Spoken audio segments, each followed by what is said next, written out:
ಬೀದರ್ ಜಿಲ್ಲೆಯಲ್ಲಿ ಅತಿವೃಷ್ಟಿಯಿಂದ 1.69 ಲಕ್ಷ ಹೆಕ್ಟೇರ್ ಬೆಳೆ ಹಾನಿಯಾಗಿದ್ದು, ಎನ್ಡಿಆರ್ಎಫ್ ಮತ್ತು ಎಸ್ಡಿಆರ್ಎಫ್ ಈ ನಿಯಮದ ಪ್ರಕಾರವಾಗಿ 140 ಕೋಟಿ ರೂಪಾಯಿ ಈಗಾಗಲೇ ರೈತರ ಖಾತೆಗೆ ಜಮೆಯಾಗಿದೆ. 1.80 ಲಕ್ಷ ರೈತರ ಖಾತೆಗೆ 140 ಕೋಟಿ ಪರಿಹಾರ ಹಣ ಜಮೆಯಾಗಿದೆ ಅಂತ ಹೇಳಿ ಸಚಿವ ಈಶ್ವರ್ ಖಂಡ್ರೆ ಹೇಳಿದರು. ಬೀದರ್ನಲ್ಲಿ ಮಾಧ್ಯಮಗಳೊಂದಿಗೆ ಮಾತನಾಡಿದಂಥ ಅವರು, ವೈಮಾನಿಕ ಸಮೀಕ್ಷೆಯನ್ನ ಮಾಡಿ ಸಿಎಂ ಘೋಷಣೆ ಮಾಡಿದ 130 ಕೋಟಿ ರೂಪಾಯಿ ಹಣ ಬಿಡುಗಡೆಯಾಗಿದೆ. ಒಟ್ಟು 280 ಕೋಟಿ ಪರಿಹಾರ ಹಣದಲ್ಲಿ ಈವರೆಗೆ 258 ಕೋಟಿ ರೂಪಾಯಿ ರೈತರ ಖಾತೆಗೆ ಜಮಾ ಆಗಿದೆ. ಇನ್ನು 20 ಕೋಟಿ ಹಣ ತಾಂತ್ರಿಕ ಸಮಸ್ಯೆಯಿಂದ ನಿಂತಿದೆ. ಅಧಿಕಾರಿಗಳಿಗೆ ಸೂಚನೆಯನ್ನ ಕೊಟ್ಟಿದ್ದೇವೆ. ಈ ಹಣ ಬರುತ್ತೆ ಅಂತ ಹೇಳಿ ಅವರು ತಿಳಿಸಿದರು. ನಮ್ಮ ಸರ್ಕಾರ ರೈತರ ಪರ, ರೈತರ ಬಗ್ಗೆ ಕಾಳಜಿಯುಳ್ಳಂತಹ ಸರ್ಕಾರ ಆಗಿದೆ. ಪ್ರತಿಪಕ್ಷದವರಿಗೆ ನಮ್ಮನ್ನ ಪ್ರಶ್ನಿಸುವಂತಹ ಯಾವುದೇ ನೈತಿಕತೆ ಇಲ್ಲ.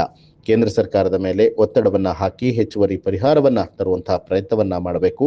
ಕಬ್ಬಿನ ದರ ನಿಗದಿ ಮಾಡುವಂಥದ್ದು ಕೇಂದ್ರ ಸರ್ಕಾರ, ನಾವಲ್ಲ. ಮೊಸಳೆ ಕಣ್ಣೀರು ಹಾಕುತ್ತಾ ಬಿಜೆಪಿಯವರು ನಾಟಕ ಮಾಡ್ತಿದ್ದಾರೆ ಅಂತ ಹೇಳಿ ಈಶ್ವರ್ ಖಂಡ್ರೆ ಕಿಡಿಕಾರಿದ್ದಾರೆ. ನಮ್ಮ ಸರ್ಕಾರ ಕೊಟ್ಟ ಮಾತಿನಂತೆ ನಡೆಯುವಂಥ ಸರ್ಕಾರ. ಕೊಟ್ಟ ಎಲ್ಲ ಭರವಸೆಗಳನ್ನು ನಾವು ಈಡೇರಿಸಿದ್ದೇವೆ. ಈ ವರ್ಷ ಅತಿವೃಷ್ಟಿಯಾಗಿ ಸುಮಾರು 1,69,000 ಹೆಕ್ಟೇರ್ ಬೆಳೆಯಲ್ಲಿ ಬೆಳೆದಂಥ ಬೆಳೆ ನಷ್ಟ ಆಗಿತ್ತು. ಅದಕ್ಕೆ ಎಸ್ಡಿಆರ್ಎಫ್ ಎನ್ಡಿಆರ್ಎಫ್ ನಿಯಮಾನುಸಾರ ಸುಮಾರು 140 ಕೋಟಿ ರೂಪಾಯಿ ಈಗಾಗಲೇ ರೈತರ ಖಾತೆಯಲ್ಲಿ ಆ ಹಣ ಜಮಾ ಆಗಿದೆ. ಸುಮಾರು 1,80,000 ರೈತರು.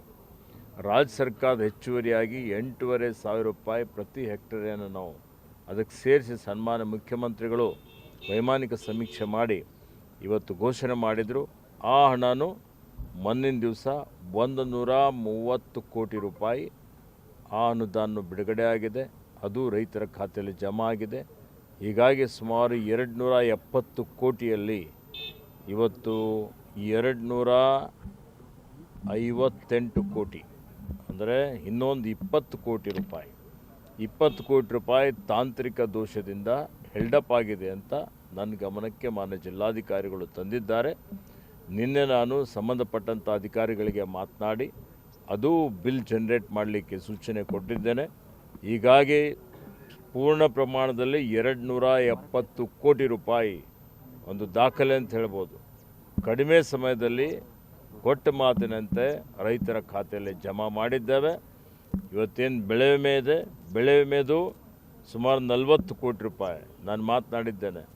ಇವತ್ತೇನು ಲೋಕಲೈಸ್ಡ್ ಕೆಲಾಮಿಟಿ ಅಡಿಯಲ್ಲಿ 40 ಕೋಟಿ ರೂಪಾಯಿ ಅನುದಾನ ಬಿಡುಗಡೆ ಆಗಬೇಕಾಗಿದೆ.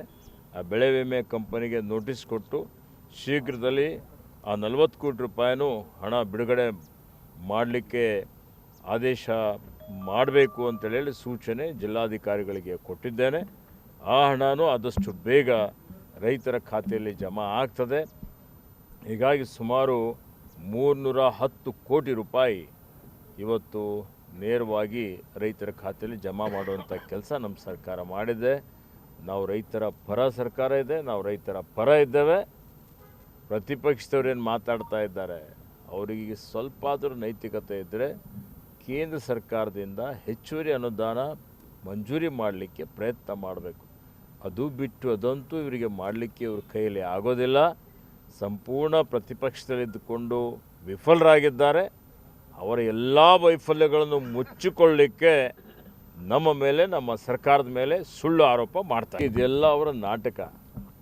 ಇವತ್ತು ಹಣ ನಾವು ಬಿಡುಗಡೆ ಮಾಡಿದ್ರು ಮುತ್ತಿಗೆ ನಿಜವಾಗಿ ಹೇಳಬೇಕು ಅಂದರೆ ಕೇಂದ್ರ ಸರ್ಕಾರದ ಕಚೇರಿ ಎದುರು ಧರಣಿ ಕೊಡಬೇಕು. ಇವರು ಕಬ್ಬಿನ ಬಗ್ಗೆನೂ ಮಾತಾಡಿದ್ರು. ಇವರು ಕಬ್ಬಿನ ಬೆಲೆ ನಿಗದಿ ಮಾಡೋದು ಕೇಂದ್ರ ಸರ್ಕಾರ, ಗೊತ್ತಾ? FRP ಯಾರು ನಿಗದಿ ಮಾಡ್ತಾರೆ? ಇವತ್ತು ಇಂಪೋರ್ಟ್ ಎಕ್ಸ್ಪೋರ್ಟ್ ಯಾರು ಮಾಡ್ತಾರೆ? ಎಥನಾಲ್ ಬೆಲೆ ಯಾರು ನಿಗದಿ ಮಾಡ್ತಾರೆ? ಎಲ್ಲ ಕೇಂದ್ರ ಸರ್ಕಾರನೇ.